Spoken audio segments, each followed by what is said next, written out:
Spoon അരിപ്പൊടിയാണ് കേട്ടോ. നമ്മൾ ഇടിയപ്പത്തിന് എടുക്കുന്ന പൊടിയില്ലേ, ആ പൊടിയെ അത് 2 സ്പൂൺ നമുക്ക് ഇട്ട് കൊടുക്കാം. ഇത് നമ്മുടെ കൊഴുവ നല്ല ക്രിസ്പി ആയിട്ട് കിട്ടാൻ വേണ്ടിയിട്ടാണ് നമ്മൾ ഇത് ആഡ് ചെയ്യണത്. അരിപ്പൊടിക്ക് പകരം കോൺഫ്ലവർ ഉണ്ടെങ്കിൽ അതും കൂടെ അത് ആഡ് ചെയ്താലും മതിയെ.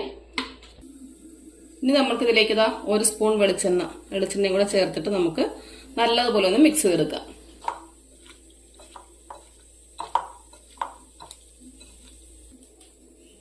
നമ്മളിത് ഇത്ര ഒന്ന് മിക്സ് ചെയ്തിട്ടുണ്ടെങ്കിൽ നമുക്ക് അതിലേക്ക് ഉപ്പിട്ട് കൊടുക്കാം. എന്നിട്ട് നമുക്ക് വീണ്ടും ഒന്നുകൂടെ മിക്സ് ചെയ്ത് കൊടുക്കാം. നമ്മളത് മീൻ നല്ലപോലെ മസാലയൊക്കെ തിരുമ്മി വെച്ചിട്ടുണ്ട്. ഇത് നമുക്കിതൊരു 10 മിനിറ്റ് റെസ്റ്റ് ചെയ്യാൻ വേണ്ടി മാറ്റി വെക്കാവേ.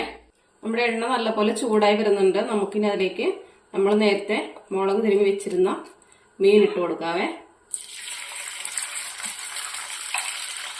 സാധാരണ നമ്മൾ നത്തോലി വറുക്കുന്ന പോലെ തന്നെ നമുക്ക് ഇതെല്ലാം വറുത്തെടുക്കാം.